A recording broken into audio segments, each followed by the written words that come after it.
Hola, hola, ¿cómo están? El día de hoy tengo una invitada muy especial. Ella es Belén González, es doctorante en análisis experimental de la conducta y nos vino a platicar algunas cosas referentes a esta nueva sección que tenemos de Zapatos Conciencia. El tema de ahora es autismo. Muy bien, Belén. La primera pregunta es, ¿qué es el autismo? El autismo es una condición del neurodesarrollo que afecta al funcionamiento cerebral y al sistema nervioso. Es una condición que va a acompañar a la persona a lo largo de toda su vida. Por lo tanto, lo que se pretende es que esta persona sea diagnosticada lo antes posible para poderle dar la atención y el acompañamiento que pueda brindarle el apoyo que él va a requerir en cada una de estas etapas. ¿Se puede decir que el autismo es una enfermedad? No, el autismo no es una enfermedad. El autismo es una condición con la que la persona va a vivir a lo largo de toda su vida. Cuando nosotros hablamos de una enfermedad, estamos hablando de algo que tiene una cura. El autismo es una condición, por lo tanto no tiene cura. Es una forma en la que su cerebro está configurado y tiene una forma muy particular de ver y de responder a los estímulos ambientales. También es importante decir que no todas las personas van a cumplir con una serie de características específicas, por eso se habla de espectro. ¿Cómo saber a quién dirigirse en un primer momento? En un primer momento lo que tienen que hacer es dirigirse con el pediatra, comentar cuáles son sus inquietudes, qué es lo que están ustedes observando, qué es aquello que les llama la atención y entonces el pediatra es el que hace la primera evaluación. Después de esta primera evaluación, él puede enviarlos con un neuropediatra o un neuropsicólogo que pueda hacer pruebas diagnósticas necesarias. Existen diferentes especialistas que pueden ayudar en esta atención para las evaluaciones que se tienen que hacer. Lo importante es que el primer paso es darlo con un pediatra y el pediatra les dirá si es pertinente como derivar. Si aún con ello ustedes sienten esa necesidad, entonces pueden buscar algún psicólogo infantil que realice este tipo de diagnósticos. Ante esto que nos acabas de comentar, ¿qué tan necesario crees que es que acudan con un especialista? Es importantísimo el apoyo de especialistas en la materia, ya que aunque nosotros podemos recurrir a la búsqueda de información por nuestra cuenta, desgraciadamente no toda la información que nosotros encontramos en redes sociales es información que está respaldada, que hay un respaldo científico que avala procedimientos.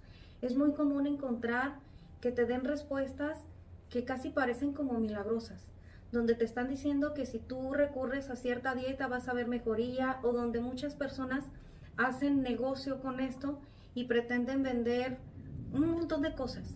Te pueden vender suplementos alimenticios, te pueden vender tratamientos, te pueden vender, no sé, experiencias y lo importante es que primero acudan con personas que son especialistas en la materia y que ellos puedan derivarlos a un equipo multidisciplinario. Es decir, sí se requiere muchas veces de otro tipo de apoyos, además del terapeuta principal que está ayudando en la conducta del niño. También se necesita a veces terapia sensorial, a veces terapia ocupacional, a veces se necesita un nutriólogo, se necesita también de un psicólogo que dé el apoyo a la familia. Entonces, en la medida de lo posible, recurrir a estas personas especializadas puede ayudar a que este camino sea más fácil para todos. Es necesario ir con un psicólogo con una especialidad, ¿cierto? O sea, no puedo ir yo con un psicólogo general a que me genere el diagnóstico. No. Tiene que ser un especialista porque no únicamente se realiza una prueba. Una vez que hay varias pruebas, pero una vez que te han realizado una de estas pruebas, existen otras más que se realizan para fortalecer este diagnóstico. ¿Cuál sería tu recomendación para unos padres que acaban de recibir el diagnóstico de su hijo autista? ¿Cuál sería el primer paso a realizar? Si acabas de recibir el diagnóstico, lo primero es empezar a informarte, solicitar quizás a quien te ha dado el diagnóstico que te dé información general para conocer todas aquellas características que acompañan al TEA y poder identificar cuáles corresponden a mi hijo. ¿Por qué? Pues porque puede haber un montón y a lo mejor hay conductas que tú consideras que son como que son parte de la personalidad del niño, es su personalidad o es parte de su temperamento, pero quizá lo que estás viendo es un rasgo de TEA. Ok. Y entonces, muchas veces querer corregir algo que tú crees que es una conducta disruptiva por gusto y no porque corresponda al diagnóstico, va a hacer que la relación con el niño se vuelva áspera, se vuelva compleja. Pero lo primero es que primero los papás estén bien informados cuáles son todas las características o la mayor parte de características que acompañan al TEA y cuáles puedo identificar yo en mi hijo, y entonces hablarlas con el especialista para saber cómo podemos abordarlas, cómo vamos a trabajar con esto.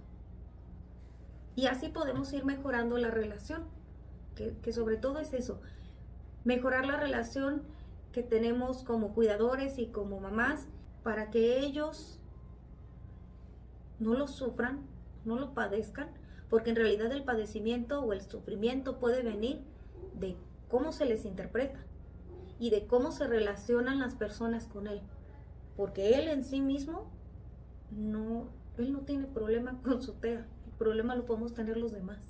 Entonces se necesita reciprocidad. Le vamos a pedir, pero también le vamos a dar ayudas. ¿Cuál es el papel de una madre o cuidadora una vez que el diagnóstico se ha dado?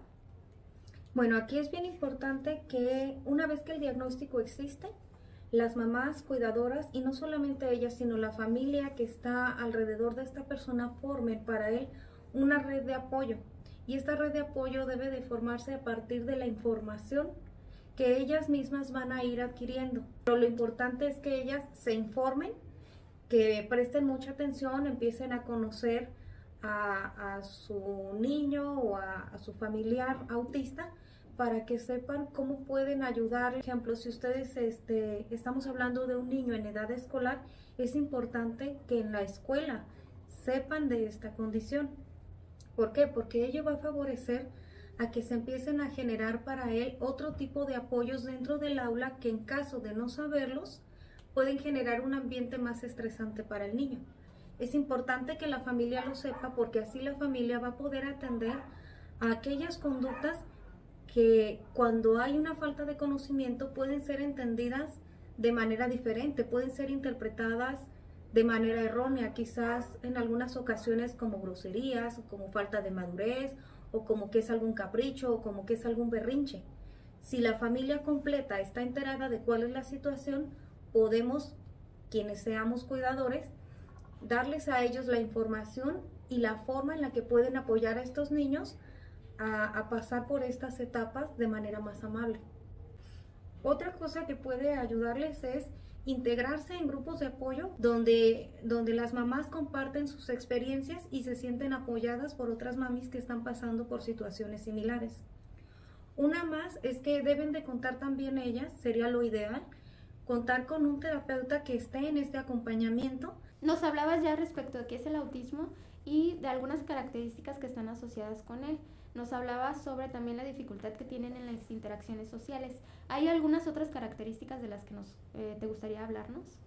Sí, miren, aunque ya hablamos de características generales que son compartidas para cuando nosotros queremos hacer un diagnóstico, o que deben de ser como una señal de alerta, también hay características que pueden resultar muy positivas. Que si bien es cierto que no todas las personas con TEA las tienen, un buen número de ellas sí las tiene, y que podemos sacar mucho provecho también de aquellas cosas que son positivas, como por ejemplo el seguimiento instruccional. Ellos son muy buenos siguiendo instrucciones, saben mucho acerca de temas de interés particulares, se puede tener pláticas muy amenas con ellos cuando se está hablando de aquellos temas que son de interés. Son altamente capaces de integrarse a rutinas, si bien es cierto que a veces cuando la rutina es nueva a ellos les cuesta trabajo ajustarse porque es un cambio. Una vez que este cambio ya se ha realizado, son muy buenos en estas rutinas. Son personas que también pueden ser profundamente honestas y sinceras. Pocas veces mienten porque es parte de las características que ellos tienen en cuanto al entendimiento del lenguaje o al uso del lenguaje. Para ellos, al ser tan literal todo lo que se dice, también todo lo que se dice en serio y se puede contar con la honestidad de ellos siempre. Entonces, además de esto, habrá otras características particulares, o sea, entre cada individuo, que también nosotros debemos de buscar y de resaltar para poder hacer uso de ellas y para disfrutarlos, para disfrutar con ellos también de este desarrollo. Ahí esa parte me gustó, como resaltar las habilidades y las fortalezas que tiene cada individuo para sobre eso ayudarlos a adaptarse a este ambiente, ¿no? O a diferentes contextos sociales, por ejemplo. Es que es importante, si nosotros podemos identificar aquellas cosas que para ellos son de interés profundo, estas cosas son las que pueden ayudarnos a enganchar con nuevas rutinas o con nuevos aprendizajes a partir de aquello que a ellos les gusta. Es decir, la adaptación no es únicamente de ellos para con el ambiente, sino también del ambiente y de las personas hacia con ellos. Tiene que ser una relación mutua, no podemos pedir solamente a ellos que ellos se adapten, nosotros también tenemos que entrar un poquito en su mundo para quedar como que a la mitad. Hay algunas personas que requieren medicación y otras no. ¿Nos podrías hablar un poquito sobre eso? Es bien importante decir que no todas las personas con TEA van a ser medicadas.